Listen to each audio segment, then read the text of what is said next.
This video explains how you configure someone to do and see the important stuff on the web pages that they need to let them do their job efficiently. This stuff is otherwise confidential. Users can be restricted not only to what they can do, but to the various locations for which they can do and see stuff. Once a web profile has been linked to the main back office profile, this page allows you to configure their website access to do stuff, or when needed, delete their profile from the system. So, to open the web profile of the user you are looking for, simply type their username into the search box and click Get User Profile under the Web Login tab, which is here. So if we enter a username,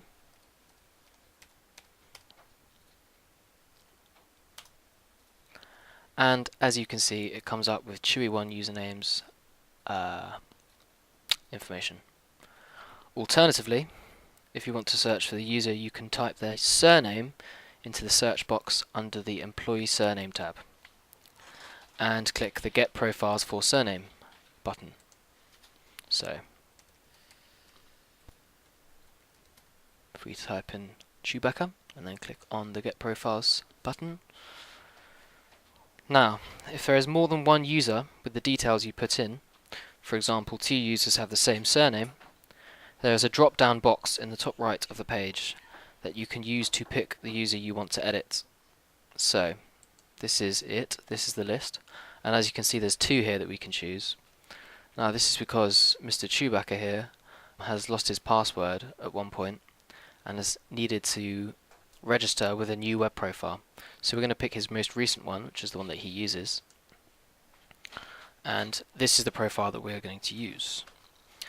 Now once you've found the user that you want, you will see details from their web information on the left, this is their web profile, and their back office information on the right. So, just like on the unapproved users page, you can click the edit button down here to edit their email address. So you can type in your change and then click save. You can also send a test email just to check that they've provided you with a correct email by clicking the send test email button. Now, as you can see on the bottom, there are 4 major tabs. If we go with the remove login tab, okay, in this tab there are 2 options for you to choose. The remove profile button will delete the web profile and release the web username. Don't worry, it won't delete their back office profile, but you can use it, for example, if you wanted to delete Chewbacca's old web login. In fact, let's do that. So if we do that and then click remove profile, and that's gotten rid of that. There is only one option now from the Chewbacca search because the other one's been deleted. Okay, the remove user button will remove all web access for any web profile associated with a selected back office profile, so effectively blocking the back office profile. So we do that if, for example, Mr. Chewbacca was being naughty and we didn't want him to have any more access on this site. So we'd still have information from his back office, but he wouldn't be able to log in anymore. And he wouldn't be able to register a web profile with this back office. Okay, so the second major tab is the Configure Managers tab. In this tab, there are 7 extra options for you to open. If Chewbacca was a manager, you were setting him up for a manager role, then this would be where you went to set up his privileges and accesses to the website. The Enable Companies tab, which is right here, will come up with a list of companies at the bottom. So checking a box next to a company name allows the manager to potentially request shifts, authorize requests, view shifts, book shifts, authorize timesheets, and view invoices in that company, according to the other tabs in the Configure Managers main tab. Now here, our companies are called 1 customer, 2 customer, 3 customer, and if you just tick the ones that you're interested in, him seeing, and all those privileges, then you just click on them and then click save, and that updates your preferences. Alternatively, if you want this manager to see everything in all of these companies, you can just click select all and then click save. If you want to clear all his privileges with all companies, then you can click clear all and then save. Now, we are going to, for the purpose of this, only use the first 3 companies. Moving on to request shifts. This request shifts tab gives the manager permission to request shifts for the listed departments.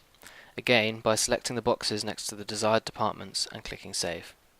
So, here you have the drop down menu. So we're going to go with company 1 for now, and you can just tick all the boxes, or tick the ones that you want him to see, and then click save. Now you'll notice this all current button. Checking the all current box means that as the new departments become current, the user will automatically see these new departments and have privileges with them. So we're going to tick that and click save, and that should update it. And moving on to the Authorize Requests tab, which authorizes the manager to complete the shift requests for their departments, or just their department. So we're going to stay with company 1. As you can see, it's already ticked, so it's already been ticked and it's already been saved. Okay, so moving on to the next tab. The View Shifts tab allows the manager to view the shifts in their departments, which includes confidential information about the shift. And again, you can choose the company you want to edit for the manager, and then click the departments that you want him to see and have privileges in, and then click save, and that updates that for you. Okay, now the Book Shifts tab allows the manager to book people into vacancies or shifts that are currently open and would be, for example, suitable for a human resources manager or something. So again, it's exactly the same. You just click the options that you want and then click save. Okay, the Authorize Timesheets tab allows the manager to authorize shifts on completion of the shift and add detail should the circumstances of the shift have changed. And as you can see, there's a bit of a theme developing. All you have to do is select the department and click save. Okay. The View Invoices tab allows the manager to see the invoices of the shifts booked in relation to their specific departments, which you select and save on the list with the save button. Okay, self-explanatory there. Now moving on to this third major tab. It's the Configure Employees tab. You can give the employee basic access so that once they log in, they can view their shifts, and you can do this by checking the Access Own Shifts box right here and then clicking save. The final of the 4 tabs is Configure Web Managers tab, and this tab helps you give a manager web admin status. If you go on the sub-tab labelled Web Admin, which is the first one here, you can tick the Web Manager box and save to give him this status. So this basically allows him to do what we're doing now, to edit employees and managers and all of these different functions down here in the Web Managers tab, up at the top here. Okay, so we have now looked at how to build permissions for people into the system with this video.